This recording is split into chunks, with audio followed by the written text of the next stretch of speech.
왜 이유 없이 계속 아플까? 예. 왜 20년 전에 걸린 병 때문에 아파야 하는가? 오늘날 우리는 해답에 너무 사로잡혀 있는 게 아닐까? 특히 시간을 지체하게 하는 응원을 두려워하는 게 아닐까? 피리슈타인. 제이다는 사람 수를 세워나갔다. 거기에 모인 20명의 성인은 대부분 지역문화센터의 하얀 플라스틱 의자 가장자리에 조심스럽게 앉아 있었다. 몇 명은 헐렁한 청바지 티셔츠를 입고 자기 힘으로 똑바로 앉아 있을 힘도 없다는 듯이 테이블 위에 털썩 앉았다. 3명은 형광등 불빛의 눈부심을 피하여 선글라스를 쓰라는 처방을 받았다. 평소라면은 제이다 페릭의 자신감을 강화시켜주는 데 기여했을 바쁘던 명품 재킷이 갑자기 그녀를 그 자리에 어울리지 않는 무척 방어적인 사람으로 느껴지도록 만들었다. 그녀는 특별히 누구에게도 예의상의 미소조차 짓지 않은 채 무에서 가장 가까운 의자를 선택해 앉았다. 그 자리를 예약이라도 한 것처럼 보였다. 그녀는 다른 사람의 얘기를 듣기 시작하자 예상치 못했던 안도감을 느꼈다. 그들이 지난 몇 년 동안 자신이 겪었던 이상한 증상들을 똑같이 겪었기 때문이다. 피로감. 때때로 저는 울었어요. 저를 가장 괴롭히는 건 실제로 본인이 사태를 더 악화시킨다고 생각하며 저를 바라보는 다른 사람들의 시선이었어요. 마치 제가 아이들과 놀아주지 못하거나 일을 견뎌내지 못하는 걸 즐기고 있다고 사람들은 생각을 해요. 팽팽한 긴장감이 돌았다. 심지어 지하석까지 어제는 제게 의심스러운 시선을 보내더군요. 뭐라고 생각했을까요? 제가 재미로 이런 부작용에 약을 털어놓고 있는 건가요? 우조가 너무 거칠어질 때마다 그로의 지도자가 달리는 목소리로 끼어들곤 했다. 우리 모두 이렇게 함께 하고 있잖아요. 은밀히 퍼지는 이 질병은 지난 몇 달 동안 견딜 수 없을 지경이 되었다. 그녀는 고통스러운 비밀을 지켜야 한다는 부담감에 사랑스러운 사람과도 거리를 두었다. 세계은행에 근무하는 동료들은 그녀가 섬유 근육 진단을 받은 걸 알면은 그녀에 대한 신뢰를 잃을 것이 분명했다. 한때 그의 UFO가 납치한 것으로 여길 만큼 미심쩍었던 병이 있다. 세계보건기구가 리우마티스 학자 프레델 울프의 기준을 기초로 1991년 진단을 확정했을 때 전국의 의사들은 이를 따라서 통증과 뻣뻣한 관절, 두드러지는 기분 변화, 방광염, 수면장애, 두통, 생리전, 증후군 등을 호소하는 사람이면 누구에게나 헬터 스켈터라고 진단을 내리기 시작을 했다. 울프 박사는 이러한 진단이 무분별하게 내려지는 것을 보고 간담이 서늘해졌다. 우리가 새로운 육체적인 질병을 발견했다고 하지만은 그것은 임금님의 세옷이었어요. 질병이 무엇인지 아무도 제대로 결정을 못한다고 울프 박사는 시인한다. 모두가 통증이 진짜고 심각하며 사람들에게 문제를 유발한다는 것을 인식한다. 문제가 되는 것은 진단이다. 약을 팔기 위해서는 그것을 진단해야만 한다. 연구할 수도 있고 당연한 것으로 인정받을 수 있는 합법적인 질병을 만들기 위해서는 그것이 진단되어야만 한다. 보험회사는 통증에 대해 값을 지불하려고 하지 않는다. 그들은 진단된 질병에 한해서 값을 치르기를 원한다. 의사들이 그것을 어떻게 부를 것인가에서 관해 옥신각신할 때에 그것 때문에 고통받는 환자들은 완전히 다른 생각을 하고 있었다. 내 병 이름을 가졌는지 아닌지 난 신경 쓰지 않을 거예요. 치료법이 없다고 해도 개의치 않을 거고요. 아무도 설명할 수 없는 이상한 증상을 가진 나 같은 사람이 또 있다는 사실만으로도 전 위안을 받았을 거예요.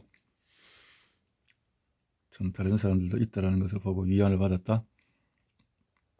제이다 같은 정리의 위안을 찾아서 섬유근육통 모임에 왔지만은 비참한 인생을 살도록 체념하는 법을 배우는데 흥미를 느끼지 못했다. 모임의 리더는 제이다가 자신의 병을 받아들이기를 거부했다고 말할 것이 틀림없다. 섬유근육통은 치료될 수 없다는 게 널리 알려진 초정이므로 대부분의 의사들이 동의했을지도 모른다. 시중에서 살 수 있는 최고의 약은 환자들을 80%가 아닌 단 60%만 악화시킬 수 있다.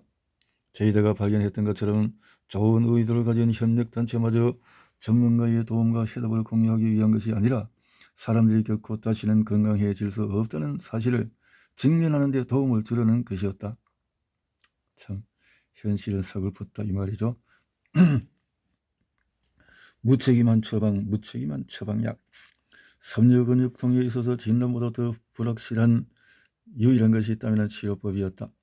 클라우디아 크레이크 마렉은 이해하지 못하는 증상에 도움이 되지 않는 약품으로 환자들을 치료하는 의사들을 흔히 보았다. 제이다는 의사에게 진찰을 받고 난 후에 내과 전문의와 통증 전문의 그리고 신경과 전문의와 헛된 상담을 이어왔다. 그녀에게 섬유근육통이라는 진단을 내렸던 유머치즘 학자는 그녀에게 프레가발린을 처방했는데 이는 미 식품의약국이 섬유근육통 치료약으로 최초로 승인했던 항경련 약품이다.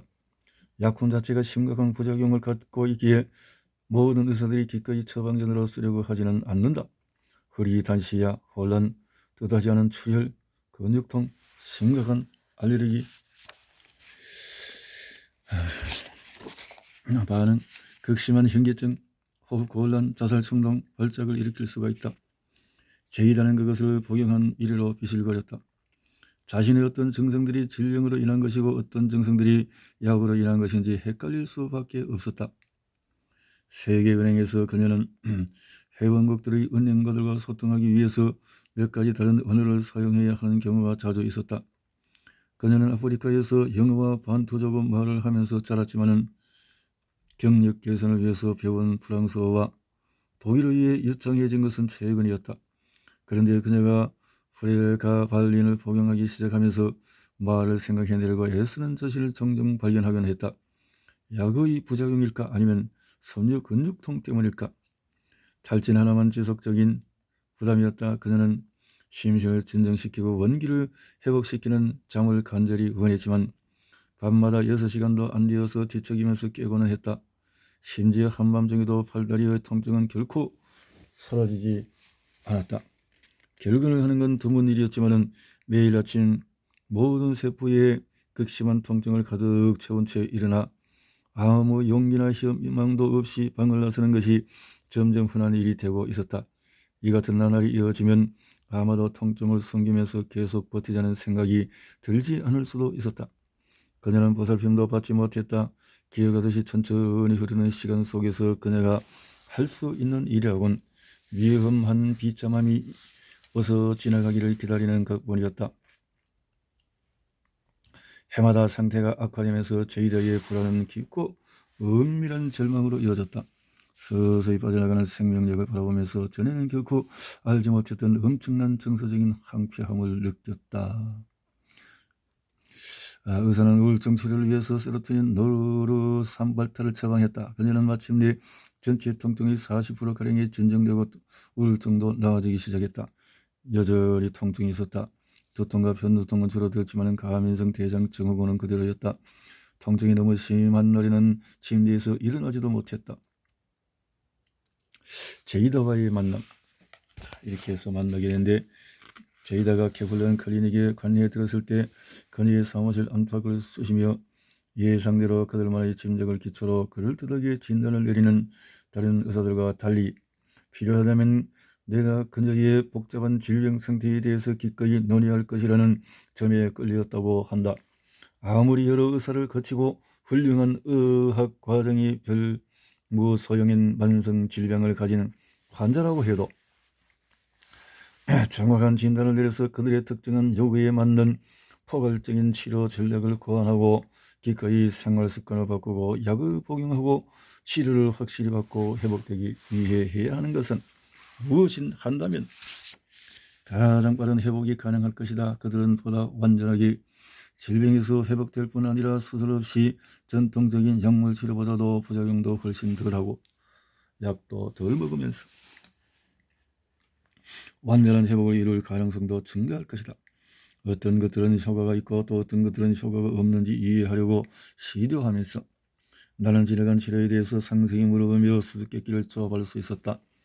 설명이 완전히 맞아떨어질 때까지 나는 계속 질문을 했다. 그 밖에 또 무엇이 있을까요? 제이다는 성장하는 동안에 가족들과 아프리카에 살았다. 그녀가 11세가 되었을 때 한바탕 심한 말라리아를 앓았다. 14세 때에 아메바성 이질에 걸렸었다. 설사나 가스가 차고 더부룩한 증상들은 제이다의 흔한 일이었다. 16세가 되자 제이다의 부모는 워싱턴 DC로 옮겨갔고 그곳에서 그녀는 고등학교와 대학교를 다녔다. 제이다는 아프리카로 돌아오고 싶은 열망의 대학을 졸업한 후에 평화봉사단에 합류하여 우간다에 머물렀다. 그리고 18개월 후에 다시 말라리아에 감염되었다. 그녀가 기억할 만큼 심하진 않았지만 완치가 된 후에도 제이다의 에너지는 다시 똑같이 회복되지 않았다. 제이다가 20대 중반이 되자 건강을 유지하기에 몸은 너무 비틀거리고 있었지만 아무도 결론을 도출하지 못했다. 한 의사는 그녀에게 과민성 대장증후군이라는 진단을 내렸다. 과민성 대장증후군은 궤양성 대장염이나 크론병 같은 자가면역성 장질환은 아니지만 스트레스성의 의례적인 표현인 기능성 질환으로 간주가 된다. 제이다는 아프리카에 더 머무는 대신에 2년간의 평화봉사단 서약을 완수한 후 워싱턴 DC로 돌아와서 세계은행에서 소액 금융지원 전문가로 취직을 했다. 하루하루 버티는 데 점점 익숙해졌다. 그런 어느 날 그녀가 동료와 카풀을 하고 있는데 한 SUV 차량의 운전자가 뒤에서 차를 들이받았다. 근본적으로 가벼운 사고였다. 차도 그다지 많은 손상을 입지 않았다. 그러나 건강이 이미 위태로운 지경인 사람의 신체에는 그 충격이 대단히 강한 것이었다. 목이 삐끗하는 통증을 느끼며 자리에서 있다. 감당하기 힘들었다. 그녀의 신체에는 견딜 수가 없었다. 사고 이후부터 매일 만성적인 두통과 목 통증이 시달리기 시작했다. 결국 선묘근육통이라는 거대한 사태에 이르렀다. 겨우 35세에 제이다는 심신을 쇠약하게 만드는 지속적인 통증을 얻었다. 여전히 이것들이 모두 개별적이고 관련 어느 사건이라고 주장하는 사람들이 많다. 그러나 과학은 우리에게 다른 말을 하고 있다. 특히 만성통증과 선묘근육통은 누적되는 현상이며 점진적인 현상이라고 확인시켜준다. 그렇군요. 점진적이다. 20년 넘게 이어진 말라리아의 후폭풍, 그것은 대표적인 것이었다. 말라리아는 제이다가 11세가 될 즈음까지 그녀의 뇌에 마이크로글리아를 상향 조절시켜왔다. 말라리아는 오랫동안 상당한 고열을 동반한다. 내가 알고 있는 바로는 마이크로글리아가 감염에 대항하기 위한 시드로 중추신경계의 열을 내리도록 자극했을 것이다. 그녀가 14세에 아메바성 이질에 감염되었을 때 그것은 결코 완전히 떠나지 않았다. 그녀의 장관은 불균형 상태에서 과민해졌다. 심한 위장병을 앓은 후에 과민성 대장증후군으로 진전되는 일은 흔하지 않다. 과민성 대장증후군은 그녀의 상태를 복잡하게 만들었다. 그녀의 소화작용에 방해를 받아서 영양결핍을 초래하고 신체 염증을 악화시키는 장누수 상태가 되었기 때문이다. 여기까지 그녀의 마이크로글리아가 너무 쉽게 촉발되었기 때문에 편두통이 시작이 되었다. 그녀가 말라리아 두 번째 감염되었을 때 이미 불안장애와 심리전 증후군으로 드러나고 있었다. 염증은 쌓이는 중이었다. 결코 사라진 것이 아니다. 마이크로글리아는 기억하고 있었다. 마이크로글리아.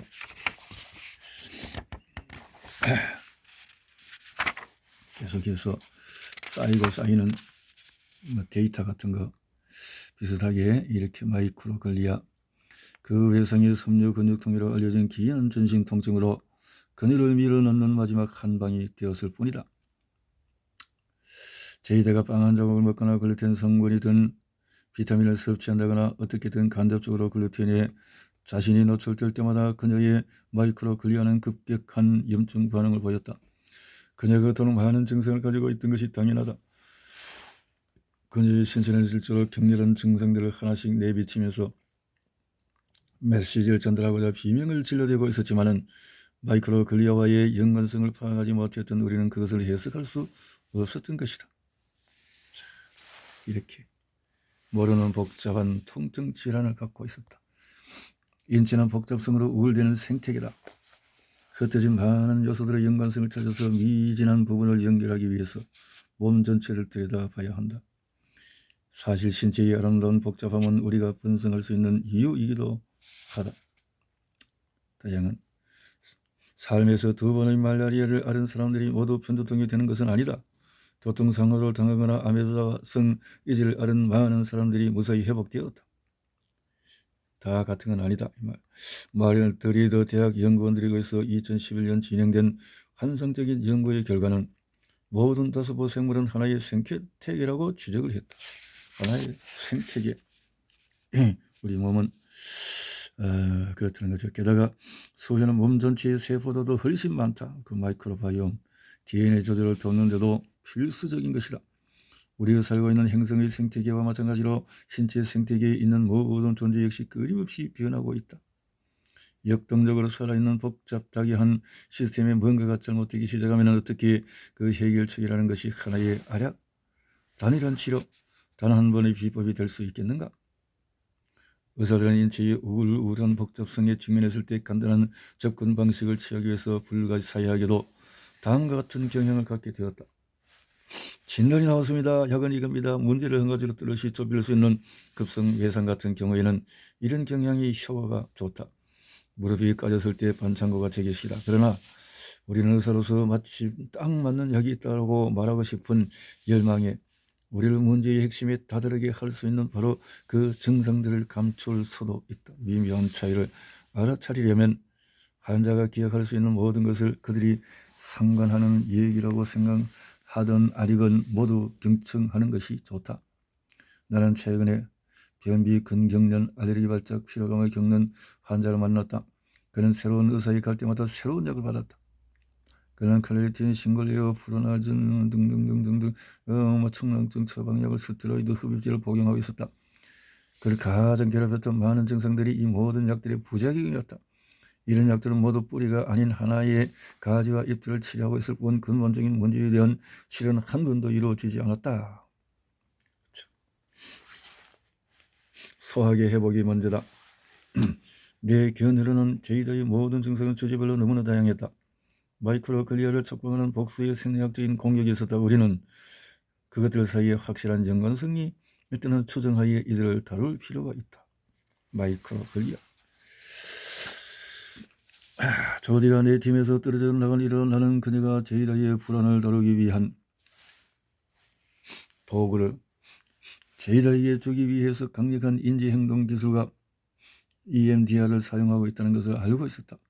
내가 그녀에게 설명했던 대로 그것은 마이크로글리아 염증의 증상이었다. 그뿐 아니라 마이크로글리아를 염증 상태로 유지시켜서 다른 모든 증상까지 악화시키는 신경생리학적이고 신경내분비학적인 피드백 회로를 상승하는 데 기여하기도 했다. 그녀의 소화기를 회복시키는 데 첫 번째로 초점을 맞추면서 나는 어떤 형태의 글루텐도 엄격하게 제거하는 항염증성 식이요법을 추천했다. 식이요법은 간단하면서 효과가 좋아서 많은 효과를 봤다. 현미와 생선, 닭고기와 신선한 과일, 그리고 야채만을 먹는 식단이다.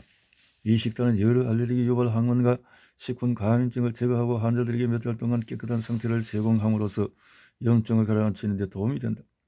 결정이 경직되거나 장운동이나 경련이 증가하면 정상적인 운동성을 회복시켜 건강한 장 생태계를 재조립하는 데 도움을 주도록 신경계를 진정시키는 것이 중요하다. 우리는 침술과 부경암 신경 처리 그리고 약초 한약으로 그렇게 할 수 있었다. 그 아메바 간의 심각한 불기능, 또 나는 기생충을 제거하기 위해서 나이트로 아미도졸 항생제 플라지를 처방했다. 그런데 기생충이 사라지는지 확인하기 위해서 한 번 더 대변 검사를 한 다음에 박테리아의 과도한 증식을 처리하기 위해서 플루오로케놀론 항생제 C%를 처방했다.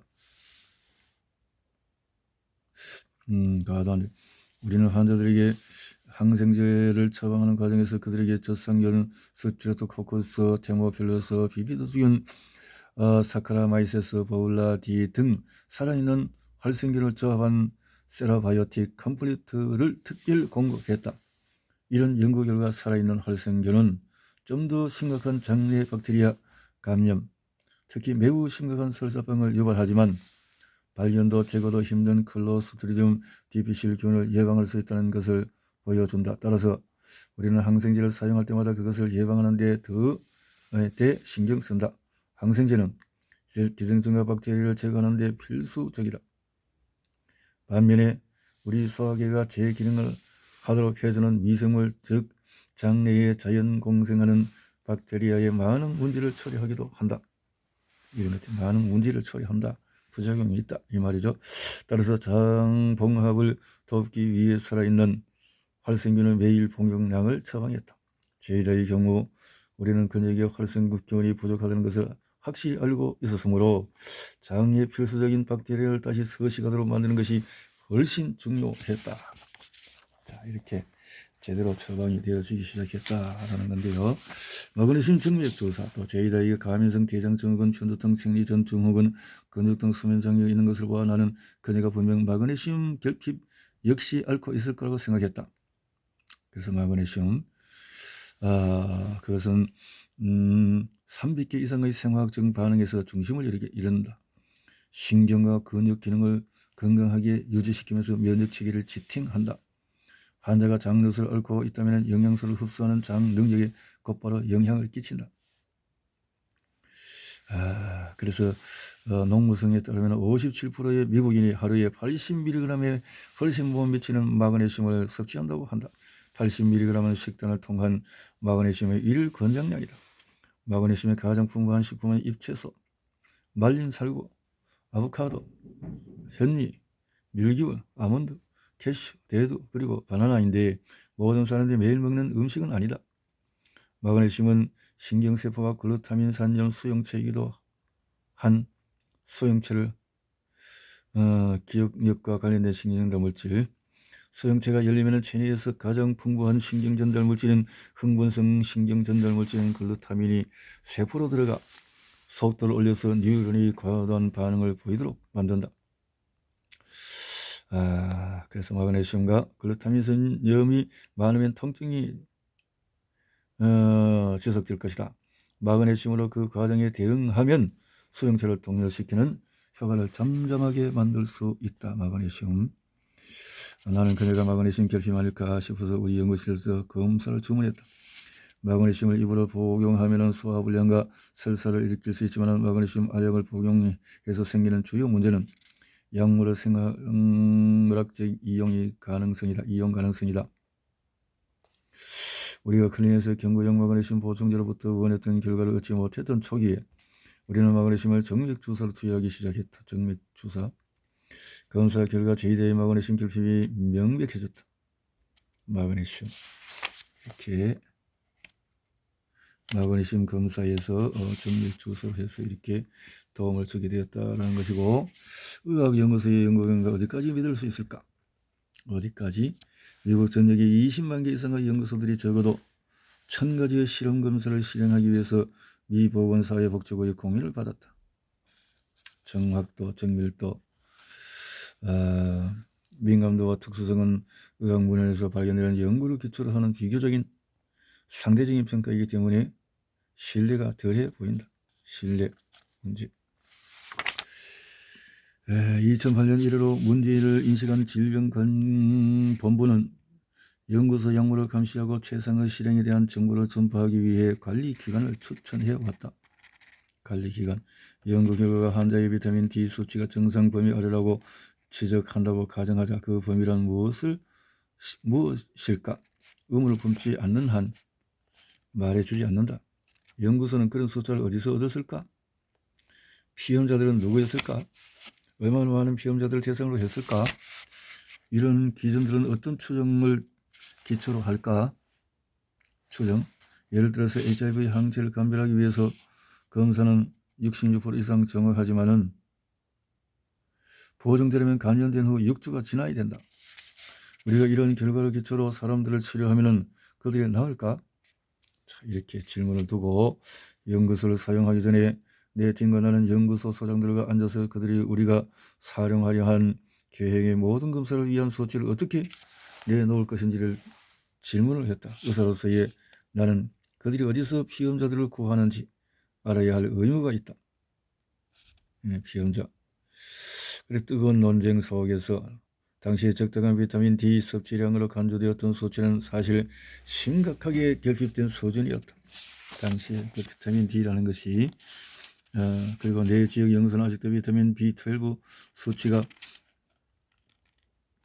또 인구의 10% 이상의 결핍이라는 신경학적인 증상으로 진전될지 모른다고 소수란 각조를 붙인 뒤 그 수치의 하한선을 이렇게 211로 규정한다.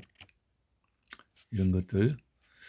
자, 몸무게 10kg은 더 나가는데 그렇다면 그런 비만 상태를 이젠 정상이라고 불러야 할까? 뭐 이런 것들. 자, 한편 인플루엔자 백신이 부족했던 2008년 한 해 동안 월트리드 의료센터는 한 가지 연구를 실시했다. 그리고 모든 연령대의 여성과 18세 49세의 남성들이 백신 표준 복용량의 절반만으로도 효과를 보았다는 결과를 얻었다. 연구자들은 전국적인 인플루엔자 백신의 공급을 예상보다 더 오래 지속하게 될 것이라고 기쁜 마음으로 보고했다. 그러나 그 연구에는 한 가지 간과된 점이 분명히 있었다. 지금껏 50세 이상의 남자를 제외한 모두가 그들이 필요했던 복용량의 2배를 계속 받고 있었다는 점이다. 그건 너무 과룡을 했다 이 말이죠. 남녀 생리적 차이에 상당히 많이 알려진 21세기조차도 남자들은 의학 연구에서 더욱 선호되는 피험자들이다. 연구소들과 약국들이 이러한 연구를 기초로 무엇인가를 추천할 때마다 결과는 왜곡되게 마련이다. 약에 대한 여자들의 반응은 40% 정도가 남자들의 반응과 다를 수 있다. 그쵸? 여자와 남자가 다르다. 예를 들어서 영양소의 일일 권장량들이 2차 세계대전 동안에 굶주림에 허덕인 성년들을 연구한 의사들이 개발한 것이라는 점을 아는 것도 도움이 된다. 그들은 심각한 영양 부족인 계혈병, 그룹병, 각기병, 펠레그라, 카시오코, 소모증, 현재 우리들이 거의 앓지 않는 질병에 시달렸다. 당시 비타민C의 일일 권장량 60mg으로 계혈병 예방에 필요한 최소량이었다. 비타민C가 면역체계에 필수적인 지원을 제공하고 혈압을 낮추고 식품 알레르기에 대응하고 중금속을 제거하고 박테리아 성장을 막는 데 도움을 준다는 것을 알게 되자 많은 의사들이 적절 건강 섭취량으로 매일 복용량 2000mg을 권장하기 시작했다. 이렇게 이제 너무나 올라갔다 이 말이죠. 그러면 큰 캡슐에 뭐 2개씩 먹으면 될 것 같은데 또 작은 것들은 뭐 여러 개 이렇게 되겠네요. 여기까지.